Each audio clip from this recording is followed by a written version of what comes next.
Hello everyone. Last video में हमने विद्युत फ्लक्स,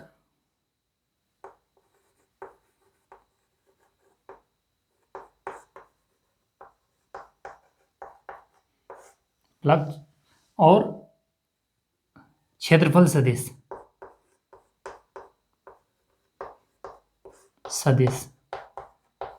इसके विषय में पढ़ा था। क्षेत्रफल सदिश, जो क्षेत्रफल सदिश होता है वो किसी भी क्षेत्रफल के लंबवत दिशा में बाहर की ओर होता है। अगर क्लोज्ड कर्व है तो उसके तो बाहर की ओर होगा, लेकिन अगर कोई सिंपल कर्व है तो उसके इस डायरेक्शन में इधर भी हो सकता था और इधर भी, लेकिन होगा परपेंडिकुलर ही। मतलब अगर हम इसकी बात करें तो इस पर क्या होगा, वो इस डायरेक्शन में भी हो सकता है और वो इस डायरेक्शन में मतलब इधर भी हो सकता है और इसके परपेंडिकुलर भी। या ये की बात करें बोर्ड पर इस डायरेक्शन में भी और इससे दूसरी डायरेक्शन में भी हो सकता है।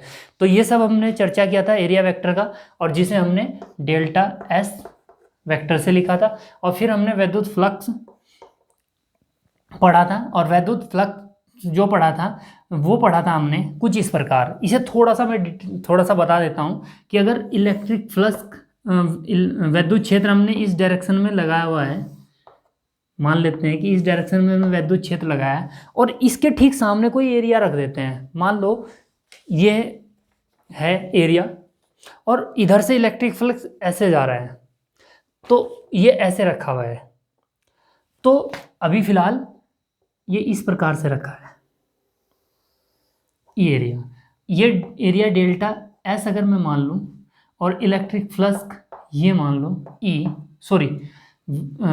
विद्युत क्षेत्र प्लस मैं इलेक्ट्रिक बोल रहा हूँ, विद्युत क्षेत्र अगर ई मान लेते हैं, और जो एरिया वेक्टर होगा वो भी आपका इस एरिया के, चूंकि ये इसी की बात कर रहे हैं हम, तो ये ऐसे रखा हुआ है। तो विद्युत क्षेत्र जो होगा क्षेत्रफल सदिश जो होगा इसके लंबवत होगा बाहर की ओर। तो ये क्षेत्रफल सदिश इस डायरेक्शन में होगा। अगर हम इलेक्ट्रिक फ्लक्स विद्युत क्षेत्र ई और एरिया वेक्टर यानी कि क्षेत्रफल सदिश दोनों की बात करें तो दोनों एक ही डायरेक्शन में है। तो हमने ये कहा था कि किसी भी एरिया के परपेंडिकुलर जो इलेक्ट्रिक फ्लक्स गुजर रहा है, जितना भी इलेक्ट्रिक फ्लक्स बोल दे रहा हूँ, विद्युत क्षेत्र जितना भी निकल रहा है, या विद्युत बल रेखाएं जो निकल रही हैं, विद्युत बल रेखाएं कहेंगे, विद्युत बल रेखाएं जितनी भी निकल रही हैं पर परपेंडिकुलर, तो उनकी जो माप थी वो हम क्या कहते थे कि विद्युत फ्लक्स था। और इसे हम लिखते थे फाई ई से, और फाई ई जो था इस सिंपल केस में फाई था हमारे पास ई डेल्टा एस। अगर इसकी बात करें, अभी वेक्टर फॉर्म में नहीं लिख रहे क्योंकि ये हमारी अदिश राशि है और जबकि ये दोनों क्या है, हमारी सदिश राशि हैं। तो फिलहाल ये सिंपल केस था, तो ये था। अब मान लेते हैं कि इसी केस को मैं यहाँ, चलो यहीं पे देखते हैं, इसे देखें, ये सिंपल केस में है। अब इसे मैंने दूसरे केस में मैंने ऐसा कर दिया, ध्यान देंगे, ये यहाँ कर दिया मैंने। मतलब पहले ये कुछ इस प्रकार से था, बिल्कुल ऐसे। अब मैंने इसे ध्यान से देखेंगे आप, ये ऐसे था, ये वाला केस। अब मैंने इसे ऐसे झुका दिया है थीटा एंगल पर। अगर मैं इसे झुका देता हूँ थीटा एंगल पर, तो कहने का मतलब ये इलेक्ट्रिक फ्लक्स विद्युत क्षेत्र के साथ कितना कोण बनाएगा, 90 माइनस थीटा। इस बात को ध्यान दें, 90 माइनस थीटा, और ये थीटा है। और अगर मैं यहाँ इसी पॉइंट पर विद्युत क्षेत्र को देखूँ डेल्टा क्षेत्रफल सदिश को देखूँ डेल्टा एस, तो ये एंगल थीटा, तो ये एंगल थीटा, और ई हमारा इसी डायरेक्शन में। अब इस केस में अगर वो थीटा झुका हुआ है तो हम क्या लिखेंगे, फाई ई। हमें ई और एस सेम उसमें रखने हैं, मतलब दोनों एक ही डायरेक्शन में रखने हैं। तो अब इसका कंपोनेंट अगर हम इसके अकॉर्डिंग ले लें, एक तो तरीका यह है कि डेल्टा एस कॉस थीटा ले लें, यानी कि इसका कंपोनेंट, एक कंपोनेंट यहाँ आएगा जिसे हम प्रक्षेप्य भी बोलते थे, या फिर प्रक्षेप्य, एक सदिश का दूसरे सदिश पर प्रक्षेप्य। मतलब इसका एक कंपोनेंट यहाँ आएगा, एक इसका परपेंडिकुलर। अगर इसका यहाँ कंपोनेंट ले लेता हूँ तो डेल्टा एस कोस थीटा होगा। तो अब डेल्टा एस कोस थीटा यहाँ आ जाएगा डेल्टा एस कॉस थीटा। चूंकि सिंपल केस में हम बताया था कि अगर वो दोनों परपेंडिकुलर है तो ई और एस सेम डायरेक्शन में होने चाहिए। एरिया और वो परपेंडिकुलर है और ई और एस सेम डायरेक्शन में, तो हम इनकी मल्टीप्लाई करके फाई निकाल सकते हैं। अभी अगर इस केस में निकालना है तो फाई कैसे निकाल लेंगे, E delta S cos theta. तो E delta S cos theta, या फिर ऐसा भी कह सकते हैं कि जैसे अभी हमने इसका एक्स कंपोनेंट यहाँ लिया, या मैं ई का कंपोनेंट भी ले सकता हूँ, ई कॉस थीटा। तो अब ये यहाँ आ जाएगा ई कॉस थीटा। तो इन दोनों का मल्टीप्लाई कर देंगे। मतलब कहने का ये एरिया वेक्टर और विद्युत क्षेत्र की तीव्रता या ई दोनों एक डायरेक्शन में होने चाहिए। ध्यान रहे ये जो एंगल है यानी कि फाई हो गया ई डेल्टा एस कॉस थीटा, ई डेल्टा एस कॉस थीटा, और थीटा जो है angle between E vector and delta S vector. इस बात को विशेष ध्यान रखें, ई और एस वेक्टर। कई बार क्षेत्रफल मतलब आपको एंगल दिया हुआ होगा ई और आपके क्षेत्रफल का। अगर मैं ये कहता हूं कि ये क्षेत्रफल के साथ ये जो एरिया है, ये जो क्षेत्रफल है, विद्युत क्षेत्र के साथ थीटा कौन बना रहा है, विद्युत क्षेत्र के साथ 30 डिग्री बना रहा है, 30 डिग्री। तो एरिया वेक्टर कितना हो जाएगा 90 माइनस 30 यानी कि 60। ये न्यूमेरिकल, ये कंफ्यूजन बिल्कुल नहीं रखना है यहाँ पे कि ये थीटा क्या है। थीटा है हमारा angle between E and S. अब देखो अगर मैं ये कह रहा हूँ कि इस पर विद्युत ये दोनों, ये हमारा क्षेत्रफल और विद्युत क्षेत्र मतलब एक दिशा में है। मान लो ये जो एरिया ऐसे था, ऐसे ना रख के ऐसे रखा हुआ है। अब ये एक ही डायरेक्शन में हो गए तो, लेकिन इस अगर इस एरिया को ऐसे रख देते हैं और विद्युत क्षेत्र भी ऐसे निकलता है, तो आप देख रहे होंगे विद्युत क्षेत्र ऐसे है और इस एरिया का वेक्टर ऐसे है। तो हम ये कहेंगे कि विद्युत क्षेत्र के साथ आपका ये जो क्षेत्रफल है वो समांतर है। तो समांतर तो है, तो समांतर में थीटा एंगल 0 नहीं लेना है। क्या लेना है, क्योंकि इसका एरिया वेक्टर तो 90 डिग्री होगा ना, और सॉरी जो विद्युत क्षेत्र है वो ऐसे लगा रहे हैं, तो ये दोनों क्या हो गए 90 यानी कि 90 माइनस थीटा। तो इस कंफ्यूजन को बिल्कुल नहीं रखना है। तो फिलहाल ये हमने कल किया था और इस पर एक डिस्कस और भी किया था हमने ये कहा था कि अगर कोई फॉर एग्जांपल अगर कोई आपको फ्लक्स निकालना है तो उसके लिए हम क्या करेंगे कि अलग अलग फ्लक्स निकाल लेंगे और उन सबको ऐड करेंगे, या वेक्टर फॉर्म यूज कर सकते हैं, समेशन फॉर्म लिख सकते हैं। फॉर एग्जांपल अगर मैं आपसे इस क्यूब की बात कर दूं,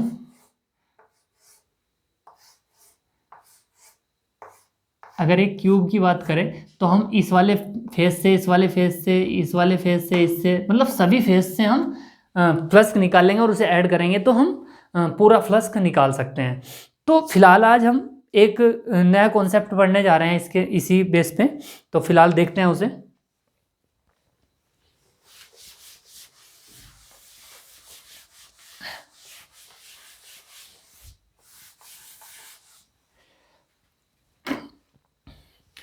हम बात करते हैं,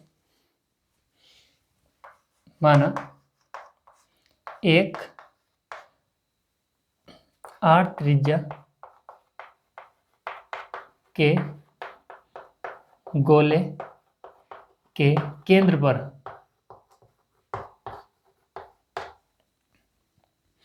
क्यों आवेश स्थित है। मान लेते हैं कि ये कोई हमारे पास एक r त्रिज्या का एक गोला है और इसके केंद्र पर क्यों आवेश रखा है, और इसे हम ये त्रिज्या जो है वो r है, प्लस क्यू चार्ज मान लें। अब इससे हमें फ्लक्स निकालना है, बंद पृष्ठ है ये हमारा। अगर इससे हमें फ्लक्स निकालना है तो हम क्या करेंगे कि इस पर एक छोटा सा एरिया वेक्टर मान लेंगे। मैं इसे अलग कलर से दिखा देता हूँ। ये एरिया वेक्टर मैंने एक छोटा एरिया वेक्टर मान लिया, ये इतना बस। ये एरिया वेक्टर हमने सॉरी एक एरिया मान लिया, इसका नाम हमने दे दिया डेल्टा एस। और अगर डेल्टा एस की बात की जाए, अगर कर्व वाला है तो बंद मैंने बताया था कि जो क्लोज्ड होगा उसके तो हमेशा परपेंडिकुलर ही होगा जो हमारा एरिया वेक्टर होगा। तो इसका जो एरिया वेक्टर है वो इस डायरेक्शन में है और उसे मैं डेल्टा एस वेक्टर लिखता हूँ। अब अगर चूंकि हमें पता है कि कोई चार्ज यहाँ रखा हुआ है और चार्ज से प्लस क्यू चार्ज से जो इलेक्ट्रिक फील्ड होता है वो हमेशा रेडियल आउटवर्ड होता है, मतलब परपेंडिकुलर होता है बाहर की ओर। तो अगर मैं यहीं पर इस पॉइंट पर, इसी पॉइंट पर विद्युत क्षेत्र की बात करूं, इसके विद्युत क्षेत्र की बात करूं तो वो भी इसी डायरेक्शन में होगा। और डेल्टा एस के कारण ई अगर मैं लिखता हूं तो ई जो होगा यहां पर मेरा वो होगा 1/4 पाई एप्सिलॉन नॉट। चूंकि क्यू चार्ज है तो क्यू अपॉन डिस्टेंस रेडियस है आर स्क्वायर, और ये आर वेक्टर, ये हम वेक्टर फॉर्म में लिख रहे हैं, यानी ये डायरेक्शन बता रहा है। अब ई हमारे पास है, एरिया हमारे पास एरिया वेक्टर डेल्टा एस है, और अभी अभी हमने बताया कि फाई अगर आपको निकालना है electric flux, D delta phi लिख लेते हैं, delta phi E. Delta phi E क्या लिखा जाएगा, ई डॉट डेल्टा एस, और ई हमारे पास है 1/4 pi epsilon not Q upon R square और R cap dot delta S. ये सेम डायरेक्शन में है, सेम डायरेक्शन में है तो प्रोडक्ट इनका क्या हो जाएगा, cos 0 1, यानी कि इनका ये प्रोडक्ट 1 डेल्टा फाई ई, तो हम इसे क्या लिख सकते हैं 1। तो delta phi E equal to 1/4 pi epsilon not Q upon, sorry ये नहीं, ये यूनिट होगा 1, तो क्यू अपॉन आर स्क्वायर और डेल्टा एस। जो ये फ्लक्स निकला है वो केवल डेल्टा एस से निकला है, और अगर पूरे उसका निकालना है हमें गोले से निकलने वाला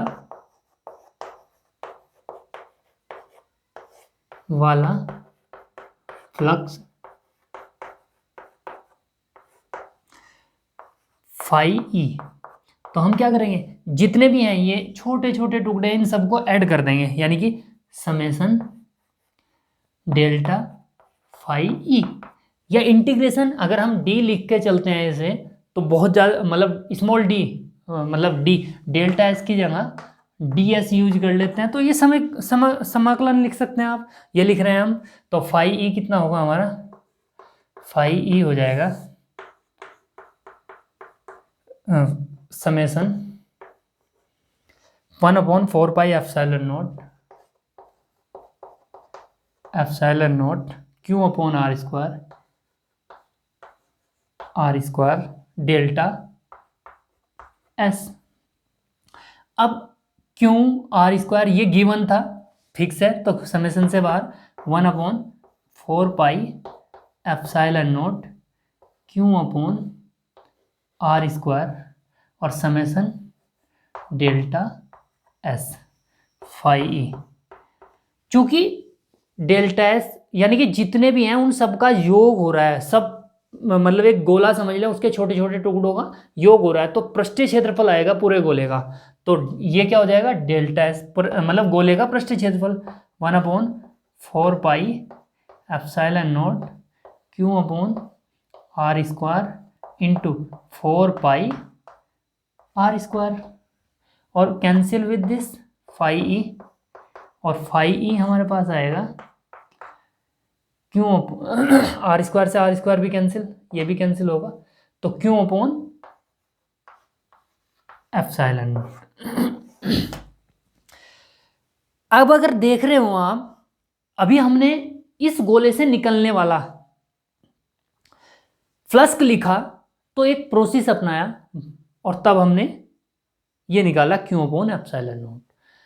अब इस कॉन्सेप्ट को हमने एक नाम दे दिया गाउस का प्रमेय, क्योंकि ये गाउस ने बताया था तो इसलिए हम इसे गाउस ने ये कहा कि गाउस की प्रमेय क्या है, ये बताती है कि अगर आपको किसी क्लोज्ड कर्व से फ्लक्स निकालना है तो आप ये प्रोसेस फॉलो ना करके सीधा सीधा ये करें कि उस पृष्ठ में कितना आवेश है, उसका नेट चार्ज, कुल आवेश कितना है। देखो गॉस की प्रमेय क्या करता है हमारा, गॉस ने मतलब इस रिजल्ट को हम गॉस की प्रमेय कहते हैं। गॉस साहब ने इसे बताया तो गॉस की प्रमेय कहता है कि आप फ्लक्स आपको निकालना है किसी कर्व से, कर्व सरफेस से, तो आप क्या करें कि उसके अंदर जितना भी चार्ज है वो लिखें और उसे एप्सिलॉन नॉट से डिवाइड करें। यानी कि गॉस की प्रमेय हमारे काम को आसान करती है। फाई बराबर क्यू अपॉन एप्सिलॉन नॉट। इस अतः गॉस ने एक नियम दिया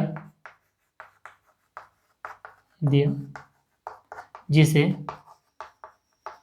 गॉस का प्रमेय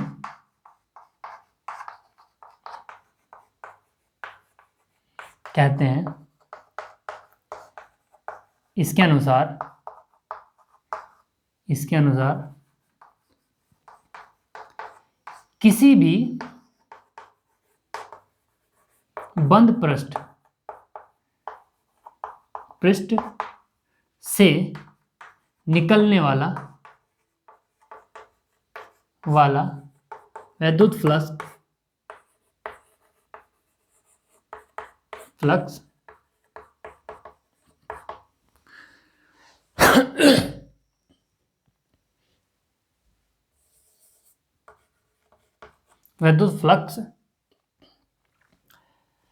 निकलने वाला विद्युत फ्लक्स उस पृष्ठ में बद कुल आवेश का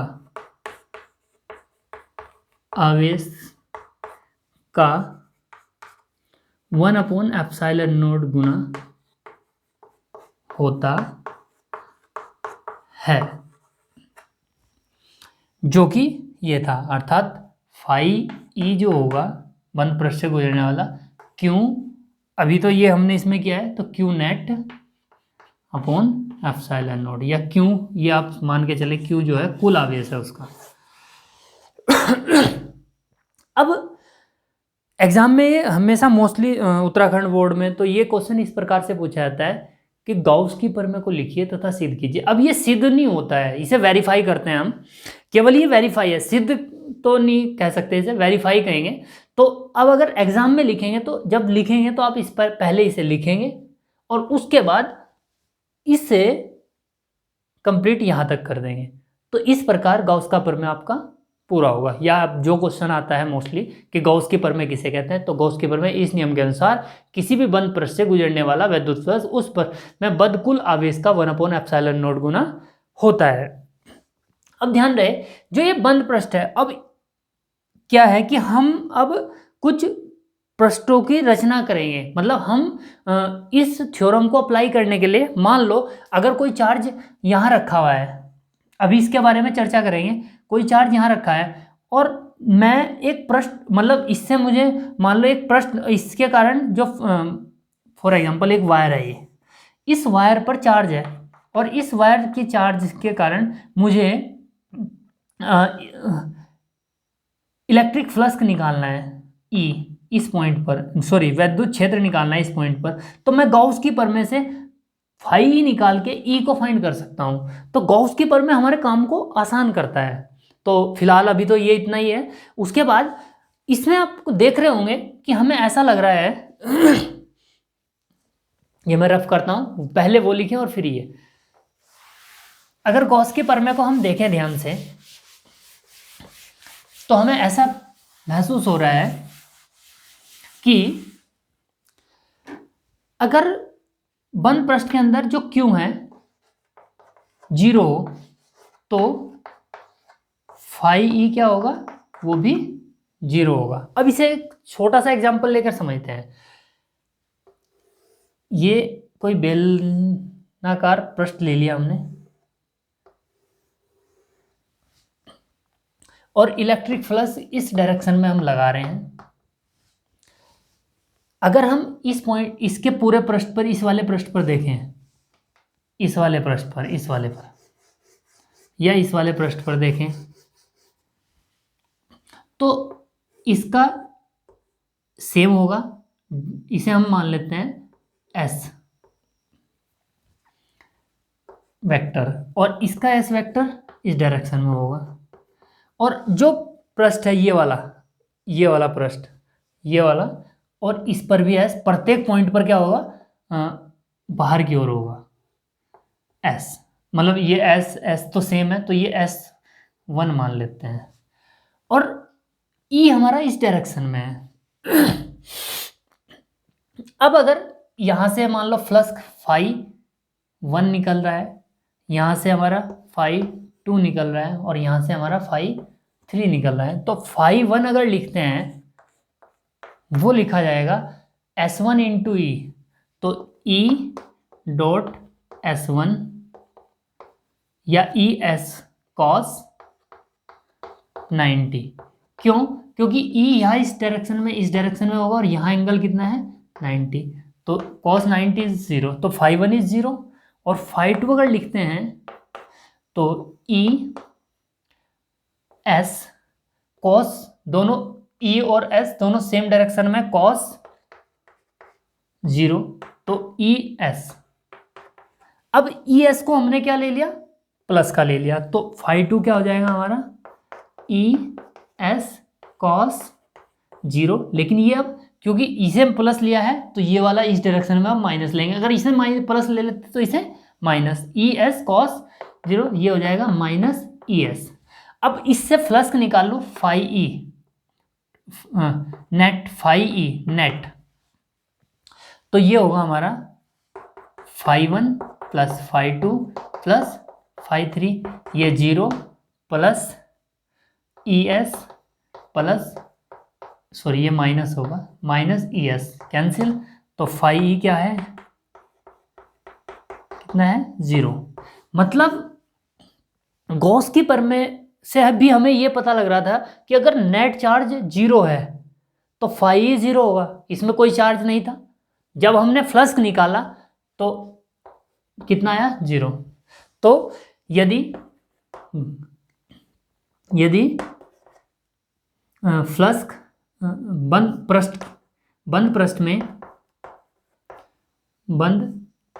पृष्ठ में आवेश शून्य है, कुल आवेश शून्य है,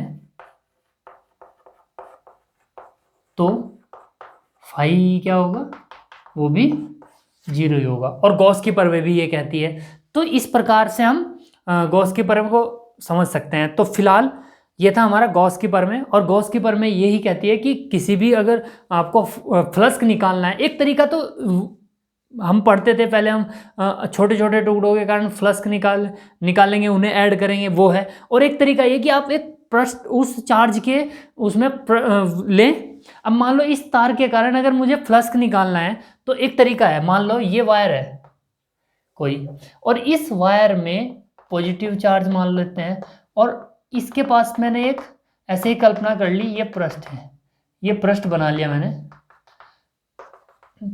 अब इस पॉइंट पर अगर मैं मान लो इससे ये जो वायर था इससे एक पृष्ठ खींचा और इससे फ्लक्स निकालता हूं, तो मुझे क्या करना है, इस चार्ज को देखना है। मान लो ये क्यू है, तो मैं इसका फ्लक्स सीधा सीधा लिखूंगा क्यू अपॉन एप्सिलॉन नॉट। और एक तरीका फ्लक्स निकालने का ये है कि आप इसके यहाँ से निकाल लें, अभी निकाला यहाँ का, और तब हमने निकाला। अगर इसके अंदर चार्ज भी है तो तब निकालेंगे और उसे ऐड करेंगे, तब निकलेगा ये। और ये हम डायरेक्ट भी लिख सकते हैं। तो गॉस की प्रमेय फ्लक्स निकालने का मतलब ईजी करता है हमें, इससे हम इजीली फ्लक्स को फाइंड कर सकते हैं। तो फिलहाल हम इसे इतना ही करेंगे। और इसके बाद जैसे मैंने यहाँ पर एक पृष्ठ लिया है, अगर इसके कारण मुझे फाई निकालना है, मतलब सॉरी वैद्युच्छेद निकालना, तो मैं एक फ्लक्स निकालूंगा और उसके बाद एक पृष्ठ की रचना करते हैं। तो पृष्ठ हम कैसा लेंगे, क्यों लेंगे, उस पर हम डिटेल में नेक्स्ट वीडियो में बात करेंगे। तो अभी तो फिलहाल गॉस की प्रमेय है, और इसके बाद जो हमारे होंगे गॉस की प्रमेय के अनुप्रयोग या फिर गॉस की प्रमेय से रिलेटेड जो भी कॉन्सेप्ट होगा वो देखेंगे। फिलहाल इतना ही, मिलते हैं नेक्स्ट वीडियो में। धन्यवाद।